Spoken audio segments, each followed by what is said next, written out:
السلام عليكم ورحمة الله وبركاته. بسم الله الرحمن الرحيم. الفاتحة على هذه النية وعلى كل نية صالحة وعلى ما نوى سيد الحبيب عبد الله بن علوي بن محمد الحداد وعلى ما نوى الحبيب أحمد بن زين الحبشي وعلى ما نوى الحبيب بكر محمد السقاف وعلى ما نوى الحبيب الله بن شهاب وعلى ما نوى شيخنا الحبيب بن حفيظ وعلى من هو الشيخ الإمام الغزالي وعلى من هو الشيخ عبد المعطي محمد بن عمر النووي البنتني وعلى من هو الشيخ الإمام جلال الدين السوطي على هذه النية وعلى كل نية صالحا وغشام الرحمة والمغفرة وإلى حضرة النبي سيدنا محمد صلى الله عليه وسلم. سر الفاتحة. أعوذ بالله من الشيطان الرجيم. بسم الله الرحمن الرحيم.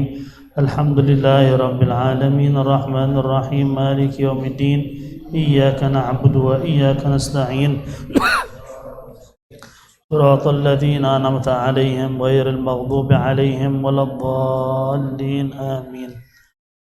بسم الله والحمد لله والصلاة والسلام على سيدنا رسول الله محمد بن عبد الله وعلى آله وصحبه ومن والاه ولا حول ولا قوة إلا بالله. نوينا التعلم والتعليم والنفع والانتفاع والتذكر والتذكير والإفادة والاستفادة والحث على التمسك بكتاب الله وسنة رسوله والدعوة إلى الهدى دلالة على الخير ابتغاء وجه الله ومرضاته وقربه وثوابه من الله تعالى. يقول المصنف رحمه الله تعالى في كتابه إلى أن قال فصل في العقيقة. Hari ini kita masuk ke pasal yang berkaitan dengan akikah. Sesuai dengan sabda baginda Rasulullah sallallahu alaihi wasallam, al-ghulamu murtahinun bi aqiqatih. Seorang anak itu tergadaikan karena akikahnya. Ada dua pendapat ulama maksud dari tergadaikan. Ada yang berpendapat bahwasanya maksud tergadaikan itu dia tidak akan memberikan syafaat buat orang tuanya jika tidak diakikahkan. Ada pendapat yang lain, dia tidak berkembang sesuai dengan perkembangan anak yang seusianya. Jadi anak seusianya berkembang seperti apa, masalah tubuh kayak masalah berpikir kayak ini telat semuanya. Karena tidak diakikahkan dalam posisi orang tua lagi mampu. Nanti ada pembahasan tuh. Gak semua orang dapat anak wah diharuskan apa dia sunahkan akikah. Ada tata caranya. Al-aqiqatu, aqiqah itu diambil dari kata dabihah. Aqqa ay dzabaha au qata'a. Arti daripada aqiqah itu adalah qata'a, mutus, karena ada haiwan yang dipotong. Nah, diambil dari kata apa? Aqqa yang arti dzabaha, yang itu apa? Menyembelih. Hakikat arti daripada akikah itu sebenarnya sembelih. Karena Rasulullah sallallahu alaihi wasallam dalam sebuah hadis beliau akikah untuk cucunya Sayyidina Al-Hasan dan Sayyidina Al-Husain bi kabsyaini kabsyain. Setiap satu cucu 2 ekor kambing. Karena cucunya laki. Jikalau perempuan 1 ekor kambing. Apa tujuan dari akikah? Sebelum kita bahas akikah, apa tujuan daripada akikah? Ulama kita bilang di antara tujuan akikah itu adalah isyhad linasabil maulud, supaya kita ngasih tahu orang bahwa ini anak fulan bin fulan. Dengan akikah orang datang, anak siapa? Anak si Anu. Jadi orang tahu bahwa dia anak siapa bin siapa. Itu tujuan dari akikah. Emang tujuan utama akikah itu adalah bersyukur kepada Allah Subhanahu wa taala karena diberikan nikmat yang begitu besar, yaitu diberikan anak turunan, dan itu salah satu tanda Allah percaya kepada kita. Berapa banyak orang kaya raya, uang banyak, istrinya sehat, suami sehat, puluhan tahun gak punya anak. Ke dokter, kata dokter sehat dua-duanya, uangnya banyak. Allah gak percaya sama mereka. Kenapa Allah bisa gak percaya sama orang kaya, malah orang miskin dikasih?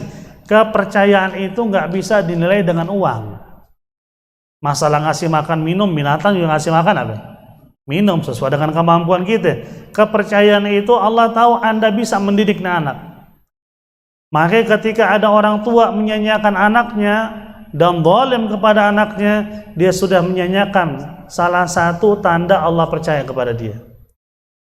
Itu samanya durhaka. Allah sudah percaya tapi itu durhaka.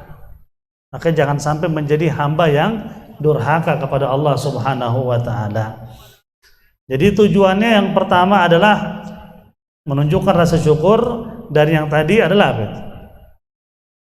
Untuk memberitahu bahwa tentang ini anak siapa, fulan bin fulan.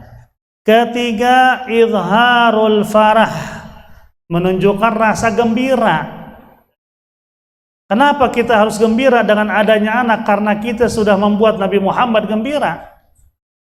Karena apa kata Nabi? Tazawwaju tanakahu takthuru fa inni mubahin bikum al-umama yaumal qiyamah.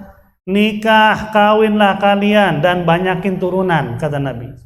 Sesungguhnya aku ini akan bangga di hadapan umat yang lain karena umat saya begitu banyak.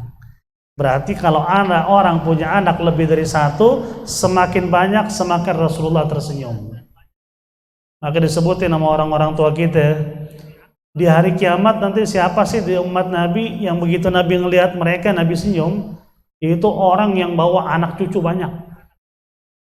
Dia muslim, beriman kepada Rasulullah, datang ke hadapan Nabi Muhammad, anak dia banyak, cucunya banyak, Nabi senyum sama dia.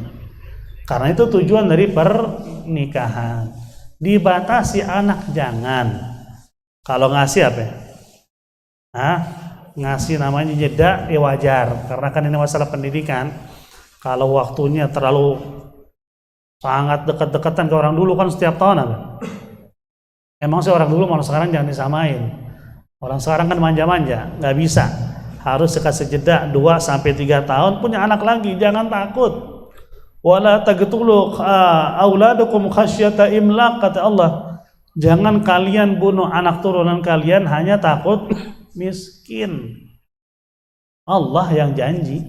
Nabi bilang aku senang. Masa sesuatu yang bikin Nabi senang banyak turunan bikin ente susah hidup? Kan nggak mungkin. Cuman kenapa orang setiap nambah anak tambah susah? Emang dari awal settingan otaknya begitu. Dari awal udah sultan, udah punya anak nih, batasin deh, jangan macam-macam. Namanya suami istri kebablasan juga. Tanggung punya anak lagi, nggak mau keluarganya. Lu mau ngasih makan apa? Ya udah dari awal settingan otaknya begitu. Ana inda dham'abdi bi, aku tergantung prasangka hambaku. Kan Habib Abu Bakar al-Masyhur al-Adni bilang apa? Karena berkali-kali disampaikan, kalau di dunia ini nggak ada mafia apapun itu bentuknya, manusia itu akan makan minum tanpa beli. Itu yang makan minum nggak pakai beli. Rizki Allah itu Allah sudah jamin sampai hari kiamat. Cuman kenapa tiba-tiba krisis, tiba-tiba apa? Kayak kemarin salah satu lah kita sebutin telur, harganya masya Allah ngelonjak, sampai ada bahasa kalau mendekati Natal dan Tahun Baru, ayam-ayam pada malas bertelur. Hampir segitunya, padahal nggak ada hubungannya. Tuh ayam tetapnya bertelur. Kenapa? Mafia. Semua tuh ada mafianya. Siapa yang dirugikan? Rakyat biasa. Nah ini kalau nggak ada mafia, kata Abu Bakar Adni, ente makan minum tuh balas, nggak pakai bayar. Masalah itulah hidupnya manusia. Ada karakter manusia punya sifat iblis, ya begitu.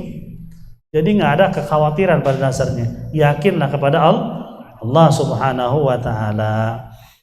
Kemudian ziyadatul lil mahabbah bainan nas. Tujuan daripada akikah menambah rasa kecintaan sesama manusia. Kita ngundang keluarga, tetangga yang dulunya jarang ketemu jadi ketemu. Tapi dalam suasana bahagia dapat anak. Jangan kita ketemu keluarga tetangga dalam suasana sedih. Ada yang meninggal baru pada ketemu. Itu kan gak enak perjumpaan seperti itu. Kita jumpa, saling jumpa, ada makanan diberikan, kita ngundang tamu, kita ngasih makanan yang apa? Yang dibikin manis sesuai dengan sunnah Rasulullah, itu semua adalah membuat ada ta'aluf, saling cinta. Karena Rasulullah bersabda apa? Tahadu tahabu, saling tukar hadiah, kalian akan saling cinta.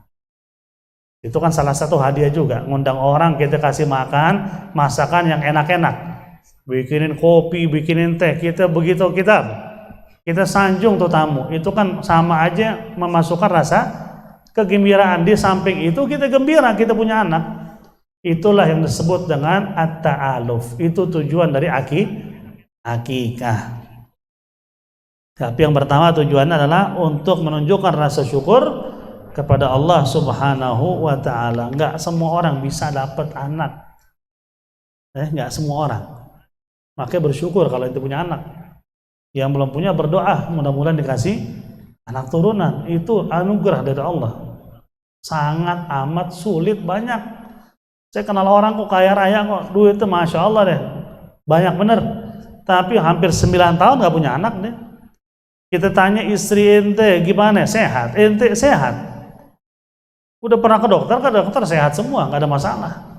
Nah itu, wallahu alam, kenapa Allah belum memberikan. Kita hanya bisa berusaha, di samping itu berdoa supaya dapat anak yang soleh dan solehah. Idza wulida mauludun fayusannu liwalidihi an yadhbaha syatan fil yaumis sabi'.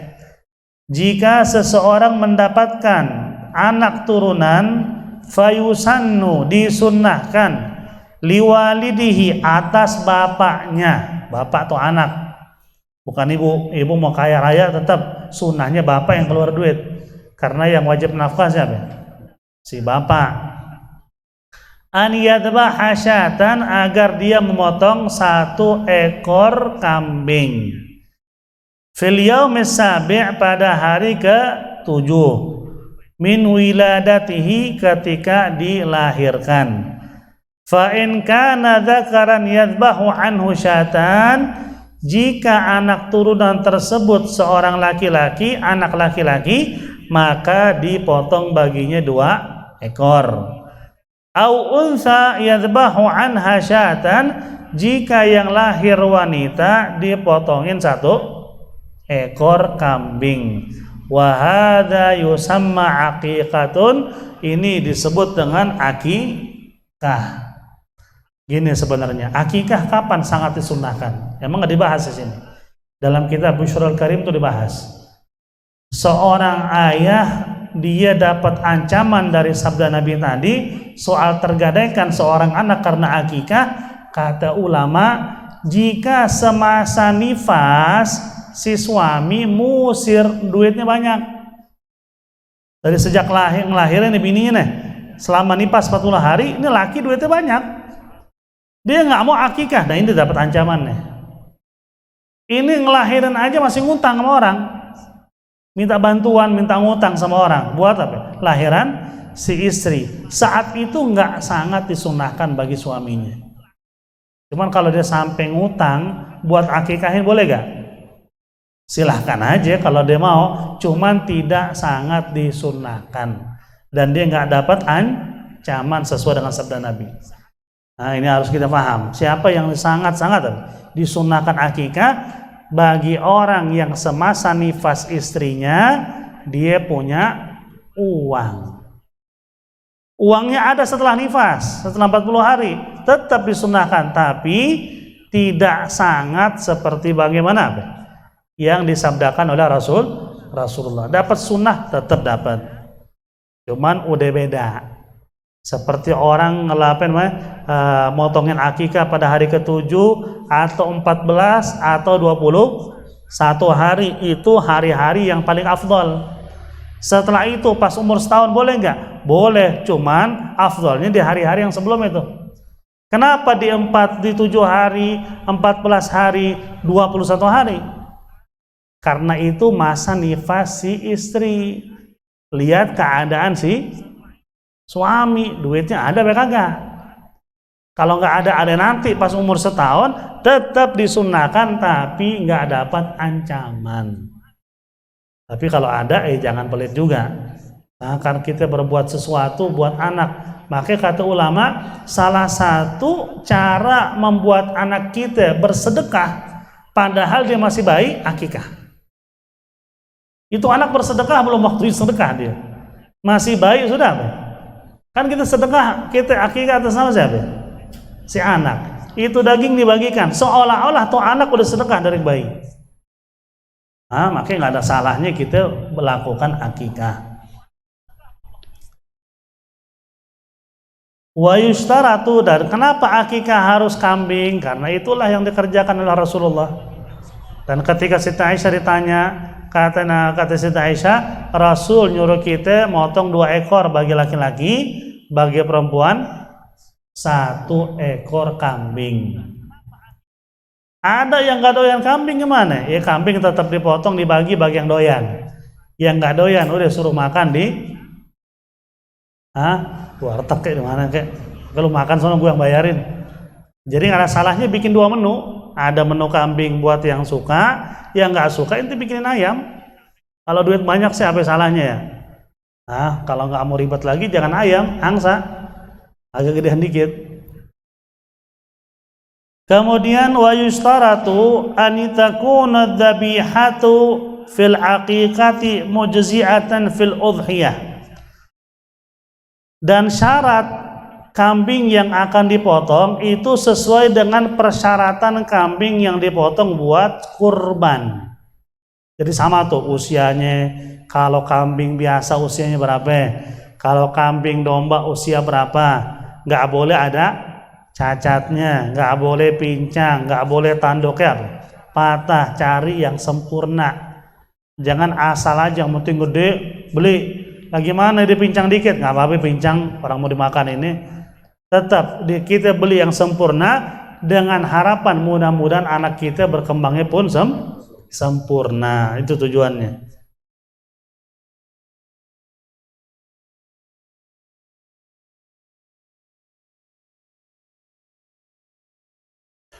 Wa yusannu alla yuksara 'azmu dzabihati, dan disunahkan haiwan yang dipotong untuk akikah tidak dipatahkan tulangnya, kecuali dari sendi-sendinya ya. Dari sendi-sendi nggak apa-apa, itu bukan matahin tulang. Ini bagian tulang full, jangan dibelah 2. Sunnahnya begitu. Tapi gimana kita mau masak gede-gede banget? Mau nggak mau kita cincang, silakan aja. Cuman sunnahnya dibiarkan utuh, kecuali dari dari sendi-sendi ya. Mau lebih enak lagi, udah bikin aja kambing guling nih, nggak ada apa-apain itu ya. Tinggal disiram-siram aja deh. Pakai rempah-rempah yang manis, karena kan sunnahnya itu dimasak yang manis berkuah. Kuahnya taruh di bawah. Nanti begitu udah matang, masukin ke gidir-gidiran gede. Udah itu 1 ekor kambing itu, kagak ada yang patah-patah. Tinggal dibagi-bagi kalau mau sunnahnya. Wa an tutbakhu luhumuha wa yut'amu bihal fuqara kal udhiyah, dan dagingnya dimasak, dan sunnahnya itu dimasak dengan kuah yang manis. Kuah manis apa di sini? Semur bisa, apalagi itu? Indonesia macam-macam deh sayur-mayurnya. Tinggal itu bikin manis dikit, jangan terlalu manis, enak. Manis dikit aja, maksudnya manis itu apa? Gurih. Manis bukan berarti kayak ente bikin teh sama kopi ya. Gurih dirasa, nggak asin. Gurih, ada manisnya, ada ada asin begitu deh, nano-nano ada begitu. Wa yut'amu bihal fuqara, itu daging yang dimasak diberikan sebagian kepada fakir miskin, sunnah. Tak wajib sunnah. Sebagaimana udhiyah seperti kurban. Wa irsaluha ilaihim aula, dan makanan tersebut yang akan diberikan kepada fakir miskin lebih sunnah lagi diantar daripada mereka datang. Dianterin. Lebih kita menghormati fakir miskin, dimasak yang enak, taruh di wadah. Kalau ente takut ente punya wadah nggak balik lagi ya, pakai yang plastik sekarang tuh macam-macam tuh. Itu kan minta wadah dibalikin, kalau orang fakir miskin malu gitu. Tuh pindahin, dia nggak punya wadah di dalam. Ya udah pakai wadah-wadah yang plastik tuh. Kita samperin, bilang nih akikah anak saya, doakan. Yang ke rumah siapa? Nah, yang ke rumah yang berada nggak masalah deh. Masa ya kita anterin juga semuanya setangga, CRT, suruh pada ke rumah aja. Cuman fakir miskin sunahnya diantarkan. Wa yusannu ba'da dzabhal aqiqati an nahliqa ra'sal mauludi thumma nusammihi bi ismi hasanin. Dan setelah dilaksanakan akikah pemotongan, sunnah adanya halq, yaitu apa? Potong gunting rambut. Itu juga hanya sekedarnya, jangan terlalu banyak juga. Sekedarnya aja, karena nanti ditimbang. Sesuai dengan timbangannya itu, timbangan emas, nanti dikeluarkan apa? Uangnya sebagai sedekah, diberikan kepada fakir miskin. Gunting rambut disertai dengan pemberian nama. Jadi kalau sebelumnya sudah ada nama, ya udah simpen. Nanti begitu akikah, kan biasa bikin maulid tuh. Asyrakal kan apa? Anak dikeluarin, dipotong apa? Rambutnya. Di situ nanti begitu kelar maulid disampaikan nama si anak, ya. Anaknya siapa namanya? Berikan nama yang bagus. Di antaranya Muhammad, itu nama terbaik. Wa Mahmud, juga nama baik. Wa Ahmad wa ghairihi, dan lain sebagainya. Abdullah, Abdurrahman, semua nama-nama yang disandarkan kepada asma Allah Husna bagus. Tapi didahului dengan kata abd, hamba. Abdurrahman, hamba yang maha pengasih. Abdurrahim, Abdul Samad, apapun, semua atas nama-nama apa? Nama-nama Allah Subhanahu wa taala. Jangan sampai ngasih nama yang aneh-aneh. Contoh apa? Azazil. Iblis berarti anak lo. Kayaknya keren juga Azazil ya. Dinamain anaknya Azazil sama dia. Kayak orang Madura dulu kejadian tuh, namain anaknya Jahanam. Lah beneran, itu bukan cerita. Jadi namanya orang Madura kan agamanya Masya Allah, kita akuin ya. Kalau yang teguh kepada agama luar biasa mereka. Jadi ini ada orang awam nggak paham, dipikir nama udah banyak, Muhammad, Ahmad banyak, cari yang baru deh. Dibuka Al-Quran, ketemu, wah Jahanam, bagus juga nih. Emang kagak pernah ngaji kali ini orang, dinamain Jahanam. Depan seorang kiai langsung negor, anak lo kenapa namanya Jahanam? Saya dapat dari Al-Quran. Nggak semua isi Al-Quran lo jadi nama. Dalam Al-Quran ada nama neraka, ada nama iblis. Kenapa nggak sekalian iblis anaknya? Nah disitulah kita harus memahami. Likulli ismin musamma. Mata orang Arab tuh, setiap nama itu ada rahasianya. Makanya kasih nama yang bagus-bagus, insya Allah rahasia dari namanya apa? Anak kita dapat. Jangan kasih nama yang aneh-aneh. Ngelihat pemain bola, namanya pemain bola. Ya syukur-syukur tuh pemain bola taubat ya, masuk Islam. Kalau kagak, almaru ma'aman ahab, orang dibangkitkan dengan orang-orang yang dia cintai.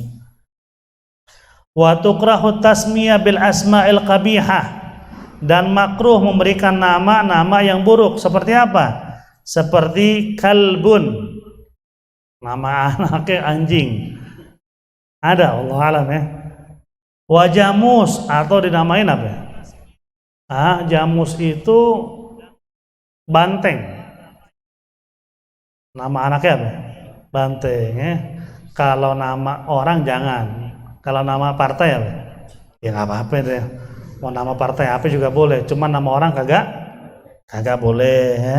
Masa iya orang namanya banteng, sapi, kambing, kan kagak nyambung.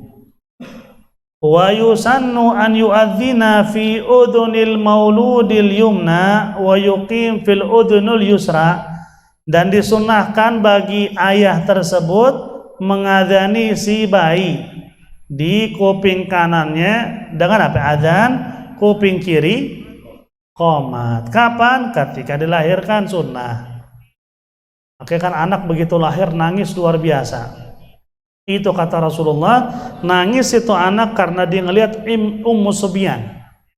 Ummu Subyan ini jenis setan yang suka godain anak bayi. Kalau di sini apa namanya itu? Bukan kuntilanak.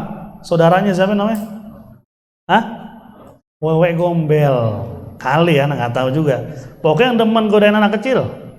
Makanya tuh anak ngelihat itu setan nangis luar biasa, diadanin, dikomatin supaya tuh setan apa? Menjauh. Sunnah ya.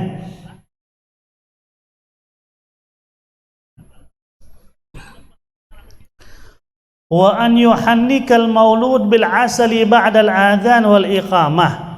Dan sunnah diberikan tahnik si anak tersebut setelah diadani dan diqomatin. Siapa yang memberikan tahnik? Siapa saja. Lebih afdal lagi diberikan kepada orang soleh. Dengan apa? Bil asal, dengan madu. Dengan madu bisa, dengan kurma juga bisa. Tergantung yang sedia yang mana. Madu bisa, kurma bisa. Wal aqiqatu sunnatun muakkadatun. Hukum akikah adalah sunnah muakkadah. Qala Nabi sallallahu alaihi wasallam, Rasul sallallahu alaihi wasallam bersabda, kullu ghulamin murtahinun bi aqiqatihi. Setiap anak yang dilahirkan tergadaikan oleh akikahnya. Tudbahu anhu fi yaumi sabihi, dipotong baginya anhu yauma sabihi pada hari ketujuh. Wa yuhlaqu wa yusamma, dan dicukur rambutnya dan diberikan nama. Kalau ngikutin sabda Nabi di hari ketujuh. Kenapa di hari ketujuh? Anda bilang apa tadi? Semasa nifasi si istri. Istri nifas, duit si suami banyak, jangan pelit. Istri lagi nifas, ngelahirin aja sampai ngutang, kagak usah dipikirin itu. Ada duit dipikirin, kagak ada duit, nggak usah dipikirin, sesuai dengan kemampuan kita. Si bapak kagak mampu, si kakeknya mau akikahin, boleh gak? Rasulullah ngakikahin cucunya, nggak masalah. Si bapak nggak mampu, kakek bilang enggak, cucu gua harus akikah. Per anak 4 ekor, jangan 2 ekor ya, terserah lo deh. Sunnahnya 2 ekor, yang 2 ekor lagi lo niatin buat siapa ya? Buat kakek yang ketiga kali belum akikah dulu kan, niatin aja deh, nggak masalah. Wa yuhlaqu wa yusamma, dan dipotong rambutnya dan diberikan nama. Dipotong juga sekedarnya. Kalau dia kaya raya terserah, dia mau potong semua cukur, ente mau timbang ya nggak masalah, terserah ente. Cuman sewajarnya itu ngikutin sunnah Rasulullah. Kita aja di kalangan habaib, kalau ada habaib yang berada ketika akdun nikah, maharnya disebut dengan mahar banyak, itu diomelin. Maharnya seandainya 1 kilo emas, itu diomelin. Itu mau ngasih apapun ke bini terserah. Kita ngikutin adat habaib dari dulu, mahar 100.000. Lo mau kaya mau miskin sama semuanya. Ketika akad dengan mahar 100.000 rupiah. Soal ente kaya miskin itu urusan apa? Urusan belakangan. Di depan orang jangan ditunjuk. Begitu dia habaib. Itu sangat-sangat dilarang. Apalagi akikah. Ya boleh aja semakin banyak bersedekah semakin bagus. Cuman di hadapan orang apa? Ikutin aturan aja. Khawatir timbul sombong. Potong dikit aja rambutnya. Cukur semuanya. Gue mau timbang. Wah kan sombongnya keluar kan? Di depan orang cukur aja dikit. Nanti orang udah pulang, lu cukur udah semuanya deh. Lu timbang aja, masalah. Cuman depan orang jangan nunjukin ke sombongan. Kesombongan hanya milik Allah. Kalau Allah sombong wajar. Kita sombong, apa nih sombongin? Hari ini kaya, besok bisa miskin. Hari ini miskin, yang kita anggap miskin, besok bisa apa? Kaya. Makanya jangan pernah ngeremehin orang. Ngeremehin orang gak bagus. Man tawadha rafa'ahu Allah, siapa yang tawadhu Allah akan angkat. Wa man takabbara wadha'ahu Allah, siapa yang sombong Allah akan jatuhkan dia di dunia sebelum di akhirat. Ini sedikit soal akikah. Wallahu alam bissawab. Berikutnya kita masuk ke pembahasan tentang adzabhu, tentang motong hewan. Mungkin akan dibahas soal tata caranya dan bagaimana cara terbaiknya sesuai dengan sunnah Rasulullah SAW. Biar kita paham, karena nanti kita juga insya Allah panjang umur, kita akan melihat nyaksiin kurban lagi, bagaimana tata cara kurban, dan nanti akan kita bahas. Dan nggak ada salahnya ingetin. Kalau ada yang menyalahgunakan atau ngikutin sunnah Rasulullah ketika korban, tegur. Nah masalah nih, mau tersinggung mau kagak, apa itu pisau jangan di depan kambingnya begitu. Mau dipotong ini juga, tetap akhlak nomor satu. Itu Rasulullah tuh, akhlak nomor satu. Pisaunya nggak boleh tumpul, pisaunya harus tajam, nggak boleh ditunjukin di depan apa? Binatang ini ditenteng-tenteng, goloknya gede banget. Tuh kambing udah liatin ya begitu, udah mati duluan tuh kambing tuh. Nah, makanya itulah akhlak Rasulullah yang nggak boleh apa? Nggak boleh kita abaikan. Wallahu a'lam bishawab. Sebelum ditutup, ada pertanyaan dipersilakan. Fadhal. Nah.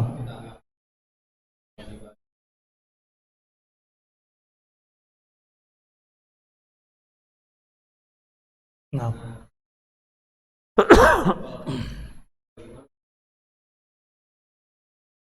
Nah, itu lebih bagus.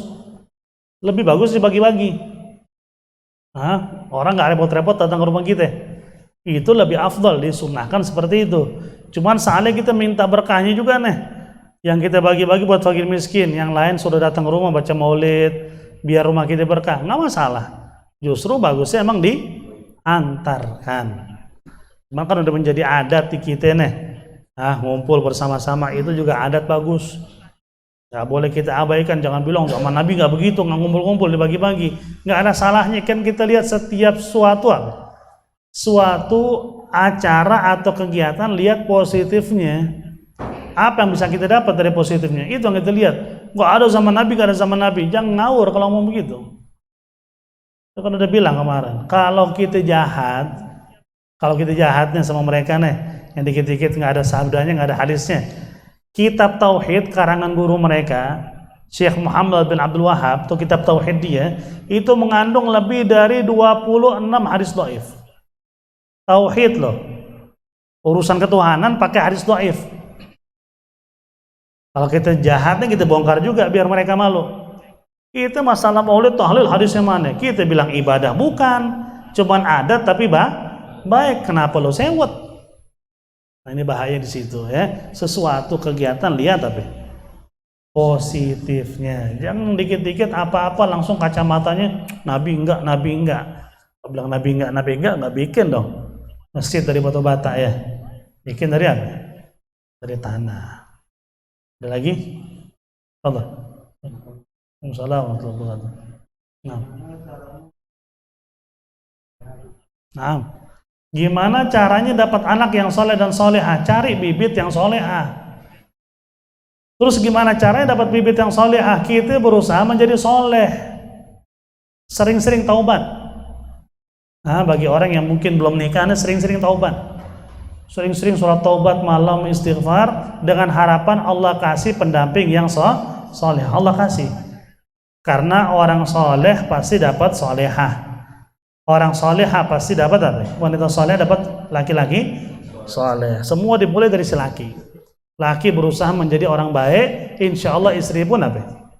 Dapat yang baik. Kalau istri baik, suami baik, anaknya anak baik. Kalau suaminya monyet, istri monyet, anaknya anak monyet, begitu.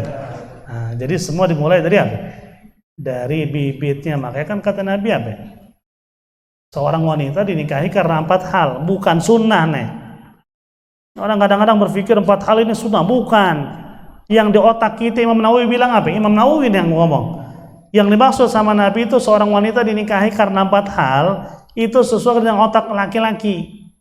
Biasa laki-laki ngeliat perempuan dari cakepnya, kayaknya, terus apa? Turunannya, agamanya terakhir. Kan jarang. Lihat perempuan cakep, cakep nih, jadi bini boleh nih. Kita nggak nanya di muslim itu kagak. Cuman kata Nabi, dari semua yang ada di otak ente wahai laki-laki, fadhfur bidzatid, cari yang beragama kamu selamat. Kenapa? Yang beragama selamat. Karena itu urusan didikan anak. Al-ummu madrasatun, ibu sekolah bagi apa? Anak-anaknya. Ini maknya cuman cakep doang, sholat kagak, dandan 24 jam, nonton sinetron, anaknya innalillahi wa inna ilaihi raji'un, pas itu. Jangan. Carilah yang beragama. Kamu akan selamat. Rasul yang bilang begitu. Ada lagi terakhir. Apa? Nah, Kalau sholat cuma berdua, dapat berdiri. Nah, boleh gak duduk? Boleh. Si imam gak kuat berdiri, mau duduk boleh gak? Boleh. Gak kuat duduk, mau berbaring, udahlah lu jadi imam aja deh. Ribet juga imam yang berbaring ya. Kalau duduk masih apa? Masih bisa ya. Cuman kalau seandainya itu mungkin maksudnya suami istri kali ya. Suami istri lakinya lagi meriang nih seandainya nih. Gak kuat berdiri, duduk gak masalah kok. Si imam duduk, si makmum berdiri, nggak ada masalah, boleh. Wallahu a'lam bissawab. Al-Fatihah ala hadhihi niyyah wa ala kulli niyatin salihah. Wa ila hadratin Nabi sallallahu Muhammadin sallallahu alaihi wasallam sirril Fatihah. A'udzu billahi minasyaitonir rajim. Bismillahirrahmanirrahim. Alhamdulillahi rabbil alamin arrahmanir rahim maliki yaumiddin. Iyyaka na'budu wa iyyaka nasta'in ihdinas siratal mustaqim. Siratal ladzina an'amta 'alaihim ghairil maghdubi 'alaihim.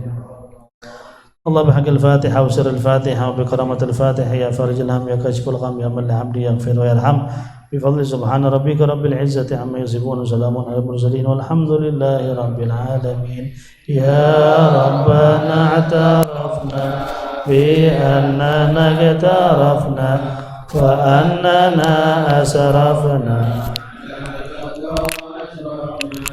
فتب علينا توبة تغفر لكل أوبة واستر لنا العورات وآمن الروعات واغفر لوالدينا ربي ومولودينا والأهل والإخوان وسائر الخلان وكل ذي محبة أو جيرة أو صحبة والمسلمين أجمعين يا ربي أسمع فضلا وجودا منا لا باكتساب منا بالمصطفى رسول أحظى بكل سور صلى وسلم ربي عليه عند الحبيب وآله وصحبه عداد